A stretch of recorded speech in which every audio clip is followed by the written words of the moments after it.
Baik, jadi keunikan iman Kristen bahwa kita sudah diselamatkan. Perbuatan baik kita itu adalah sebagai respon syukur kita. Karena kita itu sudah diselamatkan oleh Tuhan. Tuhan sudah bertindak lebih dahulu ya. Nah kemudian apa kemudian dampaknya gitu Pak bagi kita. Kalau kita ini sudah diselamatkan, terus kemudian apa dampaknya buat kita dalam kehidupan kita sehari-hari gitu Pak. Oke, ya dampaknya adalah 2 Korintus 5 ayat 1. Mari kita lihat. 2 Korintus 5 ayat 1.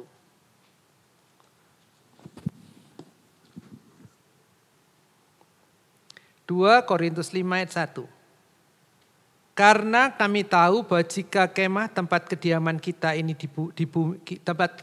di bumi ini dibongkar, Allah telah menyediakan suatu tempat kediaman di surga bagi kita. Suatu tempat kediaman yang kekal yang tidak dibuat oleh tangan manusia. Jadi dampaknya adalah apa?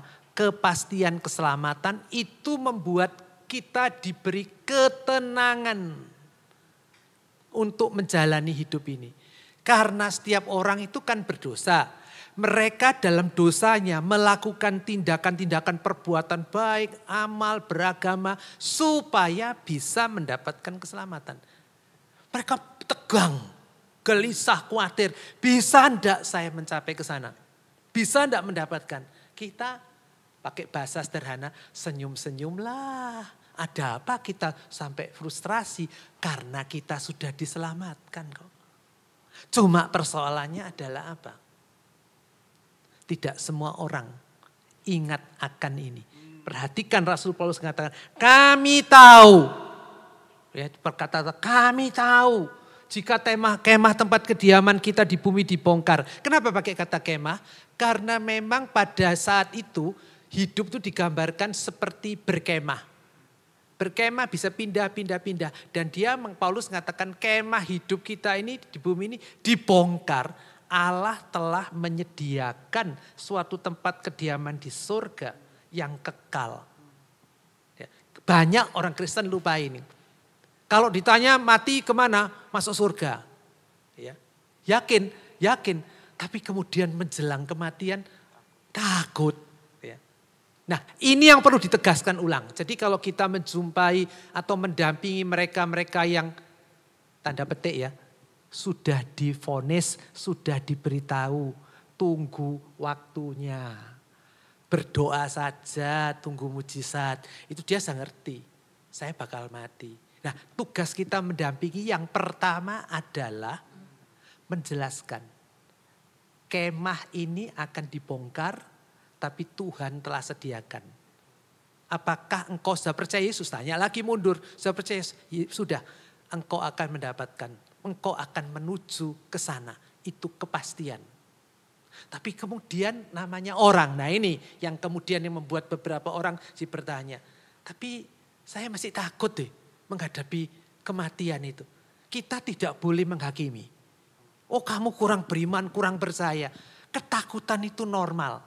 Karena orang itu masih membawa dalam dirinya sesuatu atau banyak hal yang dia harus tinggalkan. Karena dia tahu kalau dia mengakhiri hidupnya ini kemah dibongkar, mati, meninggal, dia akan meninggalkan ada banyak hal.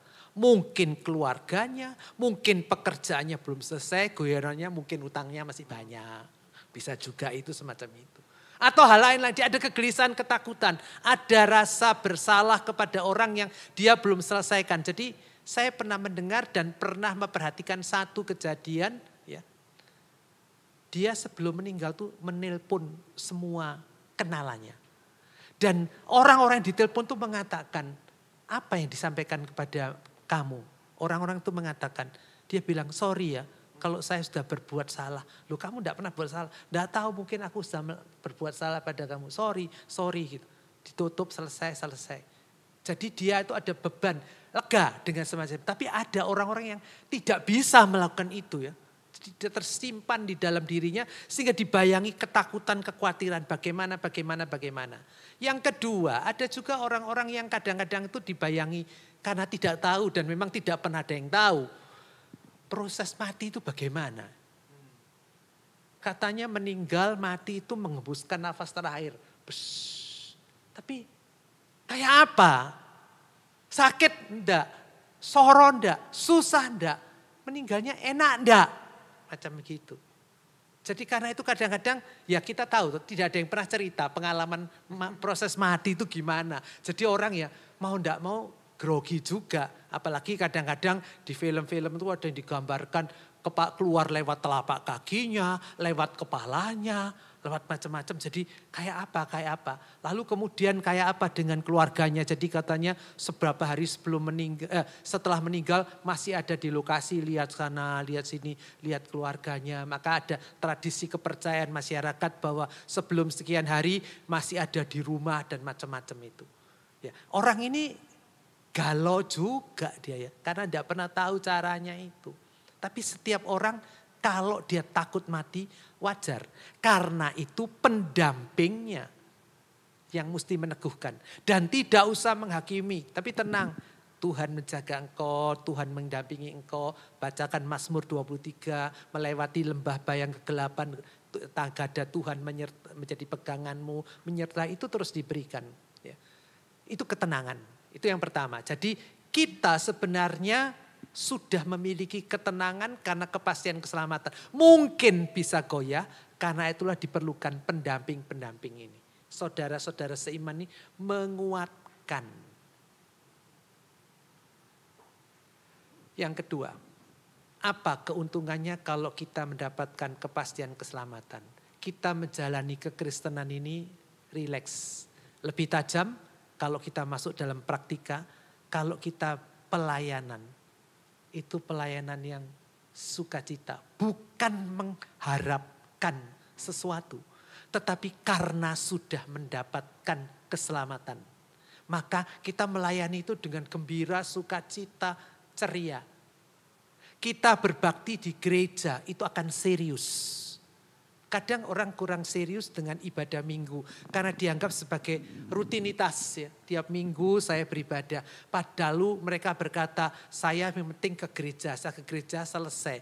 Lupa bahwa dia ke gereja itu berjumpa dengan Tuhan. Jangan lupa berjumpa dengan Tuhan. Dan catatan penting adalah bukan untuk minta berkat. Tetapi karena sudah diberkati. Itu Efesus 1 ayat 3 mengatakan segala berkat rohani yang dalam surga telah dicurahkan. Jadi dia datang gereja karena sudah diberkati, nyanyinya mestinya semangat. Pengakuan iman rasuli diucapkan dengan waduh mantap macam gitu. Siap untuk mendengarkan firman Tuhan dengan baik. Memberikan persembahan bukan seperti bayar iuran RT RW, iuran bulanan, bukan. Tapi sebagai ucapan syukur dan diberikan, mohon maaf saya sudah beberapa kali sering mengatakan ini. Kenapa ya orang Kristen itu, saya sekali lagi tidak mau menghakimi karena tidak tahu isi hati orang. Tapi ada bahaya orang Kristen itu kalau memberikan persembahan, saya tanya aja pada Anda. Kalau Anda ngasih persembahan tiap minggu jumlahnya sama atau tidak? Bulan minggu ini dengan minggu lalu sama enggak? Bulan ini dengan bulan lalu sama enggak? Dengan tahun lalu sama atau enggak? Itu pertanyaannya. Kadang orang ya sudahlah ada kayak persembahan itu paket sekian. Padahal apa? Persembahan itu diberikan sesuai dengan seberapa Tuhan sudah berkati kita. Maka muncul konsep persembahan persepuluhan, 10%. Jadi kalau mau dikatakan berkat Tuhan itu naik. Tapi persembahan kita begini, tidak fair ya. Tapi kalau persepuluhan berkat Tuhan begini, persepuluhannya juga begini. Mungkin karena kita pensiunan sudah tua, bisnis sulit, berkatnya menurut kita kok tidak banyak. Ya gini tetap sejajar. Nah maka konsep persepuluhan jangan dianggap sebagai konsep kuno, konsep perjanjian lama. Tapi itu sebagai konsekuensi, konsistensi kita. Ya. Tapi angka persepuluhan tidak boleh menjadi angka mati. Kalau kita bisa memberikan 20, 30, 100% oke. Tidak masalah. Ya. Tapi kita perlu disiplin. Itu sebagai wujud hormat, taat, syukur kita kepada Tuhan. Jangan cuma menuntut berkat lalu kita meresponi tidak baik. Ya. Kadang-kadang saya itu ya rodok sedih. Ya model mau diapakan ya. Tidak berhak untuk menghakimi. kok di gereja ada pemberitahuan, pembangunan gedung gereja, pembangunan pastori, gereja pembelian mobil, itu sampai berbulan-bulan tidak tertutup. Kenapa? Ya bisa karena memang gerejanya kecil, jemaatnya kecil, ekonomi lemah. Tapi kalau jemaatnya itu semua disiplin, konsisten. Karena syukur dan ketaatannya pada Tuhan, dia berikan persepuluhan, 10% atau lebih. Itu sebenarnya cepat tertutup. Ada yang tanya, kalau saya tidak bisa beri persembahan 10%, perpuluhan, ya enggak apa-apa. Berikan mungkin enggak 10%, 5%, 4%, enggak apa-apa. Tapi bicara, saya akan memberi pada Tuhan, ya bicara pada Tuhan. Tuhan saya kali ini tidak bisa berikan 10%, cuma bisa 4%. Oke, ini enggak bisa sama sekali total, betul enggak bisa. Jangan kemudian utang. Jangan, katakan Tuhan saya tidak bisa. Jadi kita semua kalau ada apa-apa, jujur kepada Tuhan.